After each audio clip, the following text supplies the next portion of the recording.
Hello ladies and gentlemen, my name is Stephen Crook and welcome to another video. Here you can see a mural that I painted at Cheltenham Paint Festival a couple of weeks ago. I do a lot of street art, as you know if you've been following my channel, and before I do street art I try, if I can, to do a canvas version of the painting I'm doing for multiple reasons. One, to practice, it means I don't mess up as much, but also so I've got a canvas to show off and to exhibit. I haven't watched this one back too much, so I'm going to talk and hopefully what I tell you or what I say will be of interest, but you never know, it could be a load of crap. Let's go! Oh, that sounded weird. Here we are, as always, well not as always, as I do sometimes, I start off with a stencil. This painting is called I Know My Value, and anyone else's opinion doesn't matter. Again, it's a piece of a feminist piece, I guess, empowering superhero females that I've been painting that have these postmodern pop culture accessories and weapons that you may have seen in other paintings I've done. This one here is a girl called Jenny, and she has got a R2-D2 helmet and a NES Zapper from the Nintendo Entertainment System, things from my childhood, from the 80s, late 80s, I'm not that old. Anyway, so she is looking badass, that's the idea of her. She's looking off to the side. The pose and the composition of the painting is referencing 50s novels, those spy novels you had in the 50s. They're all very off to the side with sort of streaks of colour through the back, but you'll see that as we go on. Should I talk about the painting? Yeah, why not? Anyway, where am I? I've done the blue hair, as I always do. I keep saying always. As I am doing in this painting, have I done a lot recently, because that's what I'm kind of into, this monochromatic face and body with blue hair and this sort of sandy background. And here I am painting in the red of the Nintendo Zapper. I could have sprayed that, but I can be more accurate with the paintbrush, and you know, I can do whatever I want. It's my painting. Doing some highlights on the hair, then I'm painting these highlights on the body with white paint, with this white spray paint. I think all the paint I'm using this one is Molotow, or Molotow if you say it wrong, but it's if you're German, so whatever.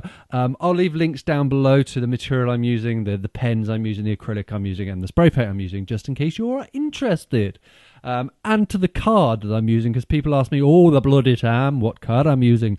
Now I'm painting the black. This gives all the definition, this gives all the detail, this makes her pop and makes her look really super cool. Come on Steve, take the thing off. I'm weighing it down as always with bits of crap, mainly smashed up tiles. I take some tile samples that I get from anywhere, smash them up so you can get nice angles and stuff to weigh down that stencil.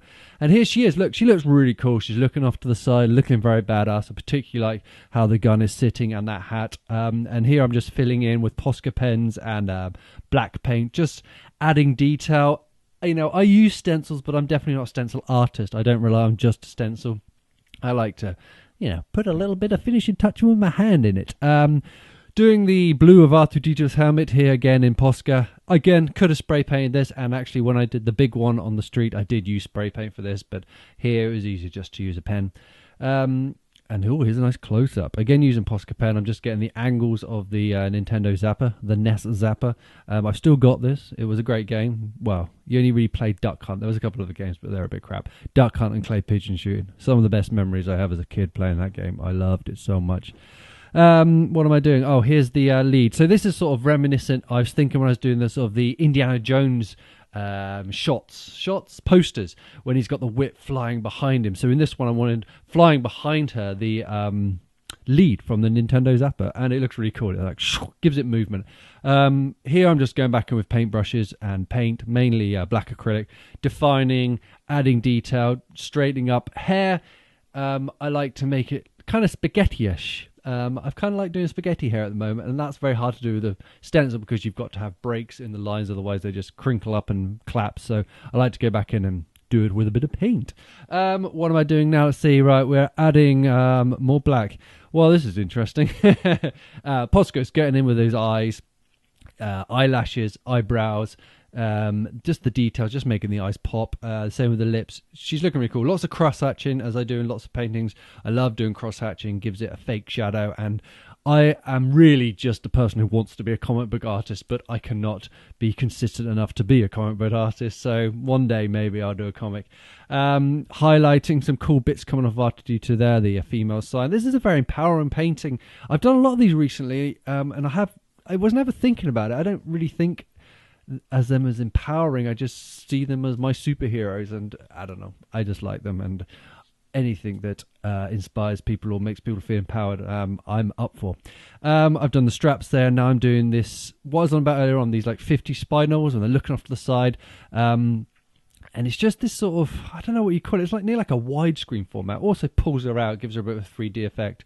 Going back in with the Posca, just adding detail to the straps that come off the hat, and I'll put those little antenna bits back in a minute. She looks really cool. I love her so much. I really do. I really love how this paint came out. I love the angle. Jenny, who modelled for this one, sent me so many photographs. I could have paid 1,000 series of these ones. Just her looking off the side, looking badass, looking like she's going to kick your ass.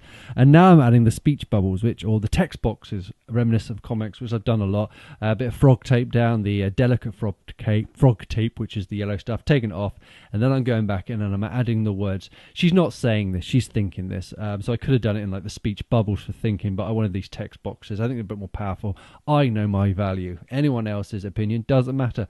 And as you can see there, I did a spelling mistake. I don't think it was a spelling mistake, actually. I think I just wrote the T in the wrong place. I went back over it. There she is.